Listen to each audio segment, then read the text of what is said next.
Social media has numerous advantages. It helps to keep people connected and informed about events happening around them, bringing everyone together into one online space. It also serves as a platform for people to share anything from getting married to losing a loved one. The use of social media has become an integral part of everyone's lives. However, sharing too much information can sometimes lead to negative consequences. In the following video, we will explore 5 chilling social media posts with horrific backstories. Halloween is fast approaching, which means our favorite time of the year, Creepy Marathon Month, is coming up. Now, we know that hitting the lights and curling up to our toe-curling October videos seems like it couldn't get any scarier. But what if we told you that our sponsor, Raycon, can help you tune out your surroundings to let you fully immerse yourself in the scariest month of the year? That's right.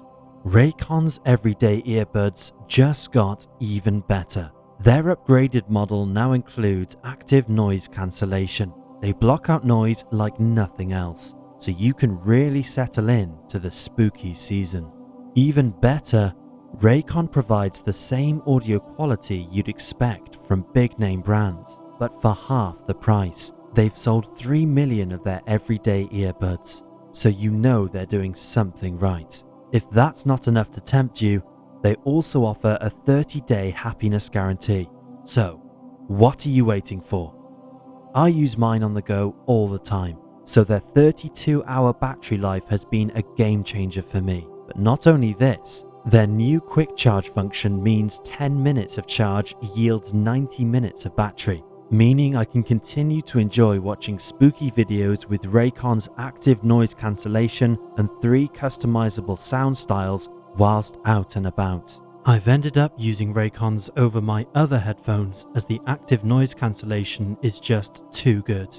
I absolutely love how the protective case cover looks, a sleek way to enjoy watching creepy videos. So, what are you waiting for? Click the link in the description box or go to buyraycon.com/top5s to get 15% off your Raycon purchase, plus free shipping. Get yourself ready for Creepy Marathon Month with Raycon. And now for today's video. Sit back, hit the lights, and enjoy.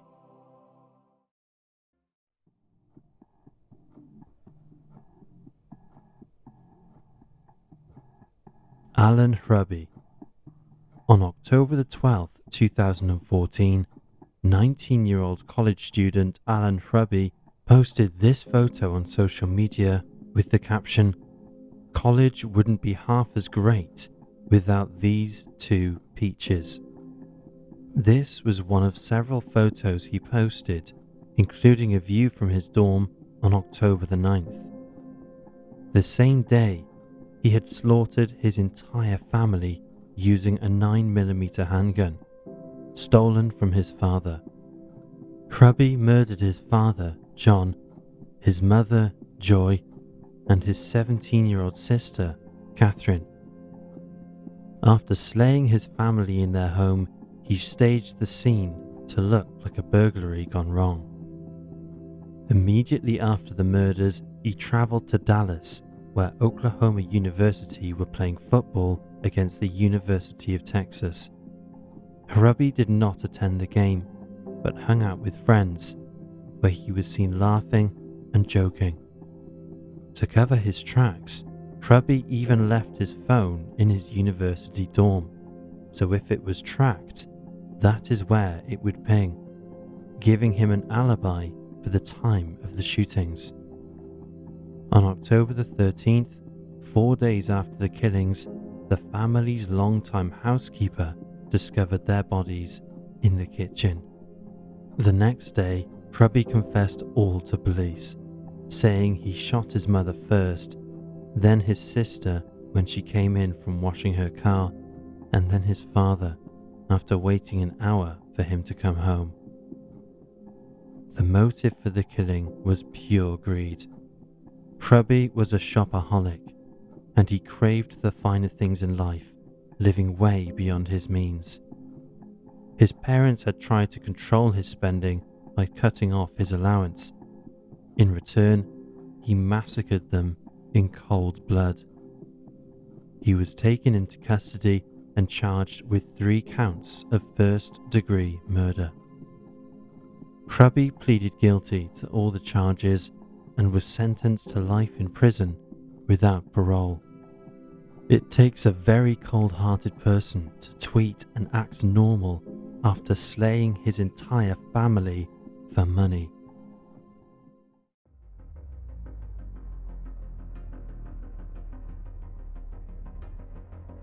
Scarlet Jenkinson. When 16-year-old Brianna Gay was found stabbed to death in a park in Warrington, England, the community was shocked and there was an outpouring of grief on social media. One of the many tributes was posted by Brianna's friend Scarlet Jenkinson, with a sweet caption and a photo of Brianna. Take a look.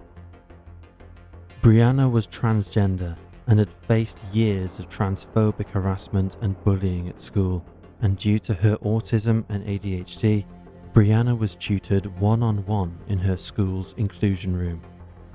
That is where she first met Scarlet Jenkinson.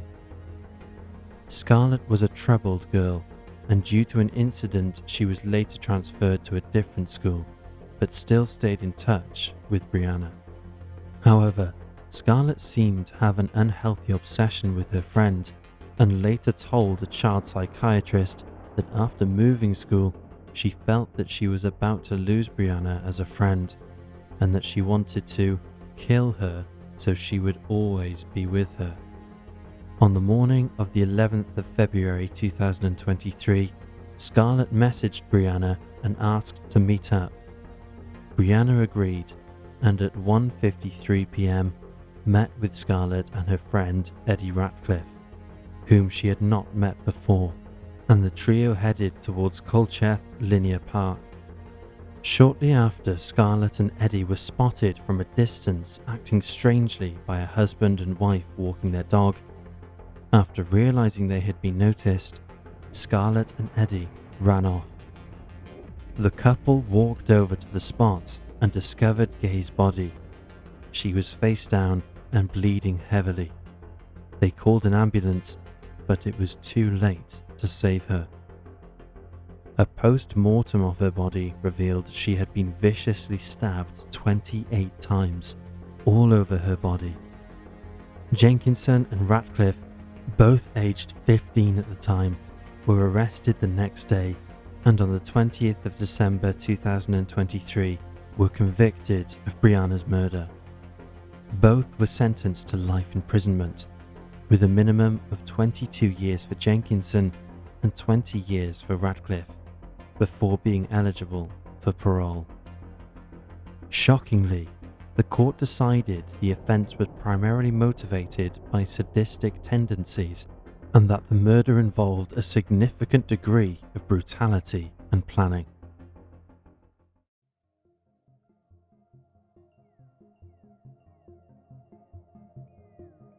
Gypsy Rose. In June 2015, friends and neighbours of Gypsy Rose Blanchard Anderson became concerned when she posted on Facebook, "That bitch is dead." The out-of-character post prompted friends to visit Blanchard's house after their phone calls and messages went unanswered. After arriving at the house, they were even more concerned when they saw Dee Dee Blanchard's modified car in the driveway, although there appeared to be no one home. After frantically banging on the door, receiving no reply, they called 911. A police warrant was issued and officers entered the house where they found the body of Dee Dee, but there was no sign of her seriously ill daughter, Gypsy Rose. Believing Gypsy needed round-the-clock care, a frantic search for her ensued, and to the relief of all involved, she was found safe and well at her boyfriend Nicholas Godijon's house in Wisconsin. What followed was an extraordinary story that shocked the world. Throughout her life, Gypsy Rose's mother, Dee Dee, made claims about her daughter's health that were totally false. She told people she was suffering from leukemia and muscular dystrophy, and that she required a wheelchair and a feeding tube. She even shaved her child's hair to make it look like she was going through chemotherapy. In addition to these claims, Dee Dee said Gypsy had regular seizures and suffered visual and hearing impairments. Over the years, Gypsy was prescribed a long list of medications and used a breathing machine to sleep. She also underwent multiple unnecessary surgeries, including procedures on her eye and the removal of her salivary glands. Likely due to the medication, Gypsy's teeth completely rotted and she had to have them all removed. Dee Dee's claims about her daughter's health drew sympathy from the public, and in 2008 they moved into a new pink-painted home in Springfield, Missouri, adapted and built by Habitat for Humanity. Dee Dee basked in the attention she received for being a devoted and caring mother, and benefited from charity-sponsored visits to Disney World and other events. However, the truth is that Gypsy Rose was able to walk, didn't need a feeding tube, and didn't have cancer. As Gypsy got older, she started fighting the hold her mother had over her, and in 2011 ran away with a man she'd met at a science fiction convention. But her mother tracked her down and hauled her back. Things started to get physical, and sometimes Dee Dee would restrain her daughter to keep her in the house and even withheld food. Eventually, Gypsy managed to get back online and met Nicholas Goodurgeon through a Christian dating site. She confided in Nicholas about what she had endured throughout her life and asked him to kill her mother so they could be together. In June 2015, Nicholas stabbed Dee Dee as Gypsy waited in the bathroom. After Dee Dee's body was discovered, Gypsy and Nicholas were arrested and charged with her murder. At trial, Gypsy pled guilty to second-degree murder and was sentenced to 10 years in prison. Goodurgeon was found guilty of first-degree murder and was sentenced to life in prison. Gypsy was paroled in December 2023. Today, she is healthy and living in Louisiana with her father and stepmother, and she and her boyfriend, Ken Urker, are expecting a baby in January 2025. Experts believe Dee Dee's behavior was due to the mental disorder Munchausen syndrome by proxy. Dee Dee feigned an induced illness in her daughter because she wanted to be a caretaker.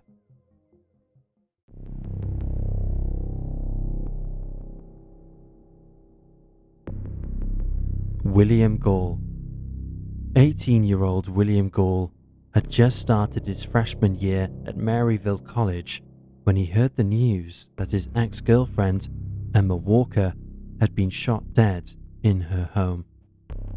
At the time of her death, Emma was just 16 years old and was an honor student and cheerleader at Central High School. She was discovered dead in her bed by her mother on November the 21st, 2016. It appeared that she had been shot from outside the home. William and Emma had recently ended their relationship, although William was finding it hard to accept and was devastated when he heard of Emma's murder, tweeting this sweet tribute on his Twitter account. "That's my beautiful Emma. Rest easy now, sweetheart. 1 Corinthians 13:8.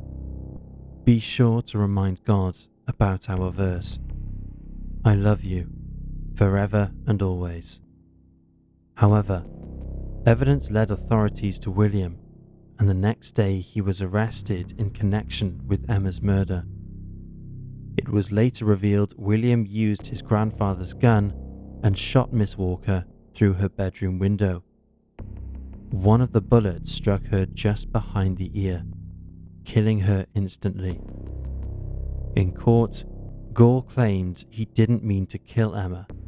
He stated that he only wanted to get her attention and create a situation in which he could rescue her and be seen as a hero. However, the jury didn't believe his claim, and he was found guilty of first-degree murder and was sentenced to a mandatory life sentence and won't be eligible for parole until he has served 51 years in prison. Despite multiple appeals, the sentence remains unchanged.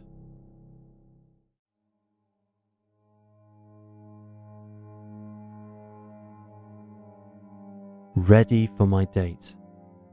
On November 15, 2017, 24-year-old Sydney Loof left work for a Tinder date in Wilbur, Nebraska. Just before leaving work, she posted a selfie on Snapchat with the caption, "Ready for my date." This was the second date Sydney had gone on with Bailey Boswell, the first being the day before where they met in a basement Boswell rented with his Aubrey Trail. The following day, Sydney didn't show up for work at a Menards store in Lincoln. She was reported missing after she didn't reply to her mother's text. The police conducted a welfare check at her rental home, but there was no evidence of a disturbance. However, Sydney's car, glasses, and purse were left behind, and her cat had not been fed. 3 weeks later, Sydney's dismembered remains were found stuffed in garbage bags in a field in Edgar, 60 miles from her date location. Sydney had confided her date plans to several friends, and after she went missing, one of them tried to find the identity of her Tinder date. Relentlessly searching Tinder, she stumbled across the profile of Audrey. She swiped right and messaged her. Audrey responded with her phone number, which the friend passed to the police. In another development, the owner of the duplex where Boswell and Trail rented complained about a strong bleach odor coming from the basement. The smell was so overpowering that a member of the owner's family began throwing up and getting hives.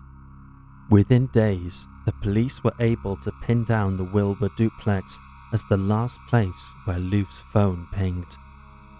After entering the basement apartment, they were too overwhelmed by the smell of bleach, but after a search, found nothing of interest to the inquiry. Realizing that they were in the frame for murder, Boswell and Trail tried to defend themselves by declaring their innocence on a Facebook live stream. But it was all lies. On June the 11th, 2018, Boswell and Trail were charged and later convicted of murder in the first degree and improper disposal of human remains. Boswell was sentenced to life in prison, and Trail was sentenced to death and is currently on death row at the Tecumseh State Correctional Institution in Tecumseh,